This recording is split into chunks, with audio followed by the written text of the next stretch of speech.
Le parc de la mer de Corail est à ce jour la plus grande aire marine protégée au monde. Elle a été créée en avril 2014 par le gouvernement de la Nouvelle-Calédonie. Avec 1 300 000 km², ce parc couvre la totalité de l'espace maritime de la Nouvelle-Calédonie.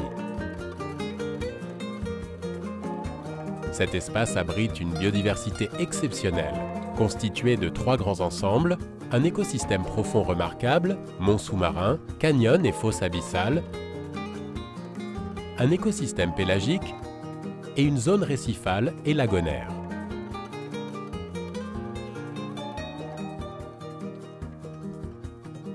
Il y a une très grande biodiversité, des enjeux très importants et encore assez mal appréhendés en Nouvelle-Calédonie. Des enjeux d'environnement, mais aussi des enjeux de ressources potentielles, de ressources peut-être en hydrocarbures, de minéralisation, des ressources qui pourraient créer des richesses en Nouvelle-Calédonie. Connaître, valoriser, protéger les ressources, tels sont les grands objectifs de ce parc naturel. Depuis quelque temps, nous avons des problèmes de ressources parce qu'il y a beaucoup de surpêche sur la côte comme au large.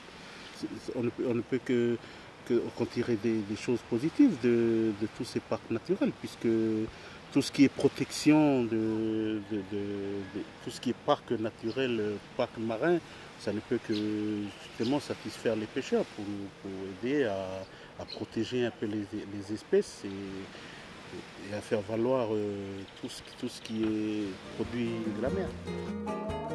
Pour définir et piloter les actions du parc, les acteurs du milieu marin se sont regroupés en un comité de gestion.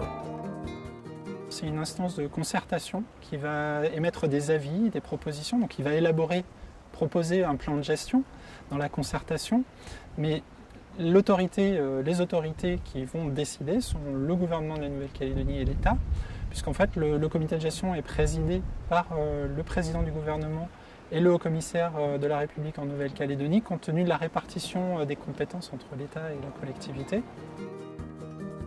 Ce parc propulse le niveau de protection du milieu marin français à 16% d'aires marines protégées sur ses eaux. Il participe également à la dynamique internationale de protection des océans.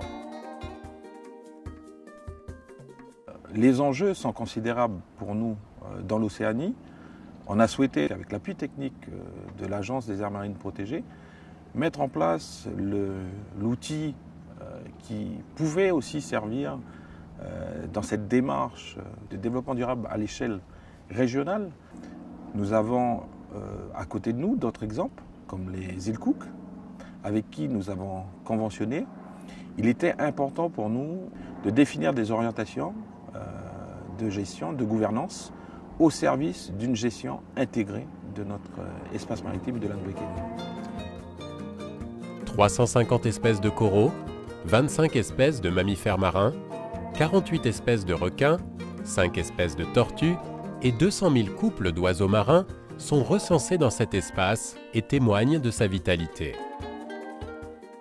Le challenge de ce parc est de préserver le milieu naturel et d'anticiper le potentiel d'activité à venir afin de conserver cette exceptionnelle biodiversité.